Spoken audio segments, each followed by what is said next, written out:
नमस्कार, आप देख रहे हैं हिंदुस्तान मेल न्यूज और आइए रुक करते हैं आज की खबरों की ओर। आईडीए की बोर्ड बैठक आयोजित विकास कार्यों को लेकर 100 करोड़ से अधिक की राशि हुई प्रस्तावित। हिंदू संगठन की आपत्ति के बाद गरबा पांडाल हटाया गया। आयोजक समिति में विशेष धर्म से जुड़े व्यक्ति का नाम सामने आने के बाद ली आपत्ति। इंदौर में भीषण आगजनी की घटना में बुजुर्ग की हुई आग की चपेट में आने से मौत। जूनी इंदौर थाना क्षेत्र का है मामला। युवक कांग्रेस के प्रदेश अध्यक्ष परकेश लाडली लक्ष्मी योजना का उड़ाया था मजाक। इंदौर में 10 महिलाएं बच्चों के साथ राजस्थान से आकर कर रही थी भिक्षावृत्ति। 10 से अधिक महिलाएं और बच्चे भी किए गए रेस्क्यू। गूगल डॉक्टर और काउंसलर की मदद से छात्रों की खुदकुशी रोकेगी पुलिस। सुसाइड की उम्र और कारणों पर स्टडी करेगा इंटेलिजेंस। मध्य प्रदेश की आर्थिक राजधानी इंदौर में एक बार फिर आगजनी की घटना सामने आई है, जिसमें एक बुजुर्ग की मौके पर ही मौत हो गई। वहीं पुलिस और रहवासियों की तत्परता से 3 से 4 लोगों की जान बचाई गई है। पूरे मामले में पुलिस ने मर्ग कायम कर जांच शुरू कर दी है। पूरे मामले की जानकारी देते हुए एडिशनल डीसीपी आनंद कुमार यादव ने बताया कि जूनी इंदौर थाना क्षेत्र स्थित खातीवाला टैंक के एक मकान में भीषण आगजनी की घटना घटित हुई। 3 मंजिला मकान के नीचे के तल पर ज्वलनशील पदार्थ में अचानक से आग लग गई और अंदर से दरवाजा बंद था। इस दौरान 55 वर्षीय बुजुर्ग अब्दुल भी फंसे हुए थे। वह सबसे पहले आग की चपेट में आए। उन्हें बचाने का प्रयास किया गया, लेकिन उनकी मौके पर ही मौत हो गई। हालांकि ऊपरी मंजिल पर 3 से 4 परिवार के लोग थे, जिन्हें रहवासियों और पुलिस ने रेस्क्यू कर सुरक्षित बाहर निकाल लिया। फिलहाल आग कैसे लगी, इसकी जांच की जा रही है। जूनी इंदौर थाना क्षेत्र में कल शाम को एक बैराठी कॉलोनी स्थित एक 3 मंजिला भवन में आगजनी की सूचना के बाद जूनी इंदौर पुलिस और संबंधित एसीपी जूनी इंदौर मौके पर तत्काल पहुंचे थे।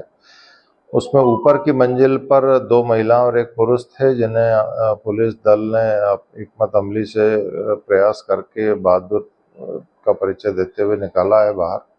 और उसके बाद नीचे के तल पे जब दरवाज़ा खुला है तो उसमें एक व्यक्ति जो कि किराए से 6 महीने से दुकान संचालित कर रहा था, उसकी मृत्यु हुई है।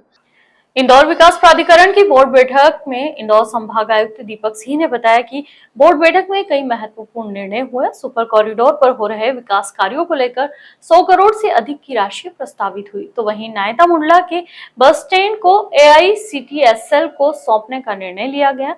वहीं कुमेडी इंटरस्टेट बस स्टैंड को भी आगामी 2 माह में शुरू करने के लिए एजेंसी पर संचालन के लिए टेंडर शीघ्र निकाले जाएंगे। बैठक में सुपर कॉरिडोर के विकास कार्यों के लिए इलेक्ट्रिफिकेशन के लिए लगभग 100 करोड़ रुपए से ज़्यादा की स्वीकृति दी गई है। नायता मुंडला में जो बस स्टैंड IDA के द्वारा निर्मित किया गया है, उसे Atal Indore city transport services limited AICTSL को सौंपने के लिए आज निर्णय लिया गया है। कुरमेड़ी का जो इंटर स्टेट बस टर्मिनस है, वो आगामी 2 महीने में पूरा हो जाएगा। इसके संचालन और संधारण के लिए एजेंसी तय करने के लिए आज निर्णय लिया है, जिसके टेंडर शीघ्र ही IDA के द्वारा जारी किए जाएंगे। इंदौर के भंवरकोट क्षेत्र स्थित पिछले कई वर्षों से हो रहे माता रानी के गरबों पर हिंदू संगठन की आपत्ति के बाद मिली मंजूरी निरस्त हो गई। इसके पीछे की कहानी इतनी है कि आयोजक विशेष धर्म से जुड़ा हुआ है, जिस पर हिंदू संगठन ने नाराजगी व्यक्त करते हुए थाने पर आवेदन भी सौंपा था। इस मामले में आयोजनकर्ताओं के बीच में ही आपसी में कुछ आयोजन के प्रमुख लोगों को लेकर कुछ विवाद था, जो कि उन्होंने आपस में चर्चा करके उसको रिजॉल्व किया है। और जो भी उन्हें आयोजन के प्रमुख लोगों में जो परिवर्तन करना थे वो किए हैं। उसमें पुलिस का कोई हस्तक्षेप डायरेक्टली अभी तक नहीं है। और इस संबंध में जो सूचना उन्होंने थाने में दी है, उससे ज्ञात हुआ है कि उन्होंने उसको रिजॉल्व करके उसमें नाम परिवर्तन कर लिए हैं। इंदौर क्राइम ब्रांच ने सोशल मीडिया पर भ्रामक मैसेज वायरल करने के आरोप में युवक कांग्रेस के प्रदेश अध्यक्ष पर केस दर्ज किया है। बीजेपी विधि प्रकोष्ठ के संयोजक ने इस मामले में पुलिस से शिकायत की थी। क्राइम ब्रांच ने भारतीय जनता पार्टी के संयोजक निमीश पाठक की शिकायत पर युवा कांग्रेस प्रदेश अध्यक्ष मितेश दर्शन सिंह पर केस दर्ज किया है। क्राइम ब्रांच के अफसरों के मुताबिक शिकायत में बताया गया कि सीएम की लाडली लक्ष्मी योजना को लेकर मितेश के ट्विटर अकाउंट पर भ्रामक तरीके से वीडियो जारी किया गया है, जिसमें योजना का मजाक उड़ाया गया है। यह राष्ट्रद्रोह की श्रेणी में आता है। इस वीडियो में भाषा का चयन करते हुए भी देश भर में गलत मैसेज का शांति व्यवस्था को बिगाड़ने की बात कही गई है।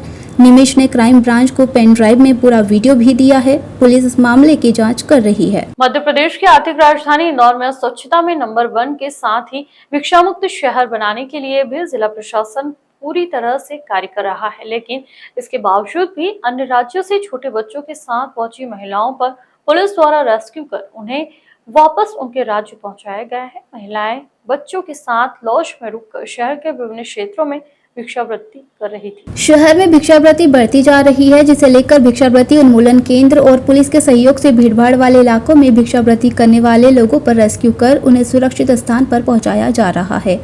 इसी क्रम में 56 दुकान और आसपास के क्षेत्र में कुछ बच्चे और महिलाओं की भीख मांगने की सूचना मिली थी, जिसके आधार पर भिक्षावृत्ति उन्मूलन केंद्र के अधिकारियों को इसकी जानकारी दी गई। सूचना के बाद मौके पर पुलिस भी पहुंची और वहां से 10 से अधिक महिलाएं और बच्चों को रेस्क्यू कर उनसे पूछताछ की गई तो मालूम चला कि सरवटी बस स्टैंड के आसपास लॉज में ये लोग रुकते हैं।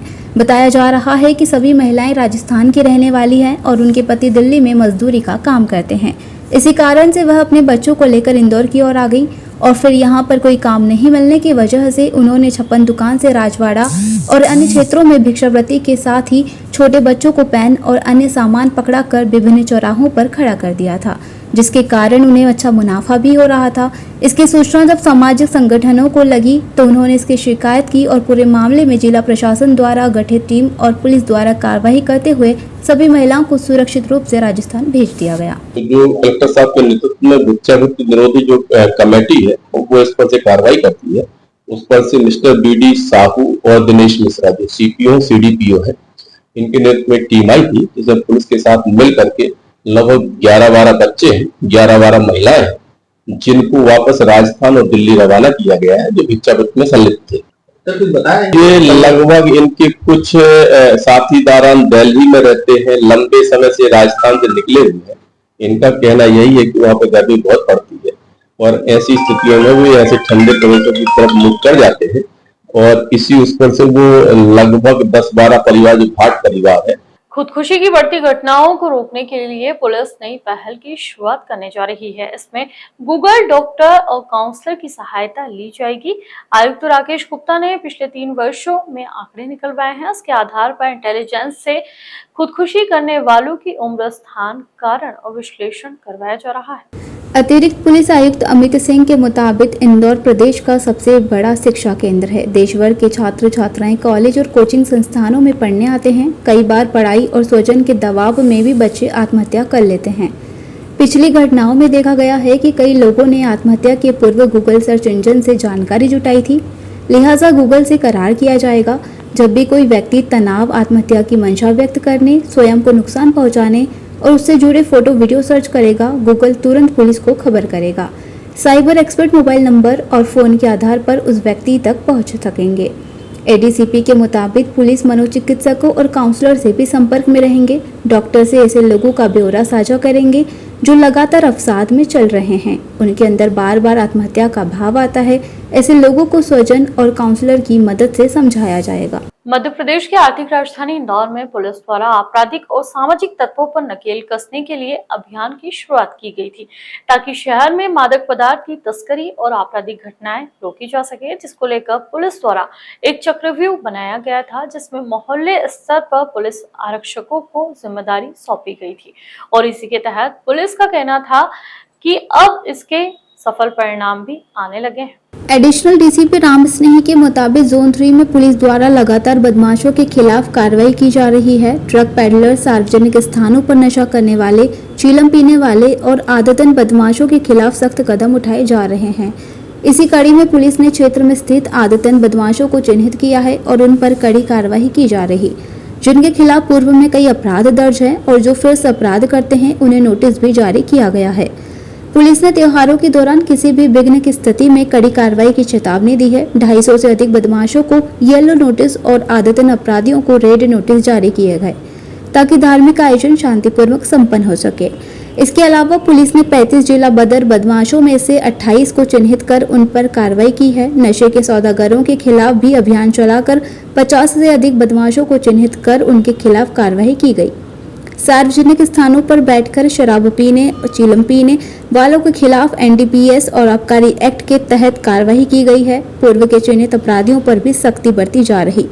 पुलिस का उद्देश्य शहर में होने वाले कार्यक्रमों को शांतिपूर्ण तरीके से संपन्न करना है और इसी के उद्देश्य से बदमाशों पर कड़ी निगाह रखी जा रही है। उस सिस्टम के मार्फत जितने भी हैबिचुअल ऑफेंडर है सभी को टच किया गया है। लगभग 250 लोगों को येलो नोटिस और रेड नोटिस तामील कराया गया है। उनको इस चीज से आगाह किया गया है कि आप आतंक अपराधी है और किसी प्रकार की हरकत नहीं होनी चाहिए।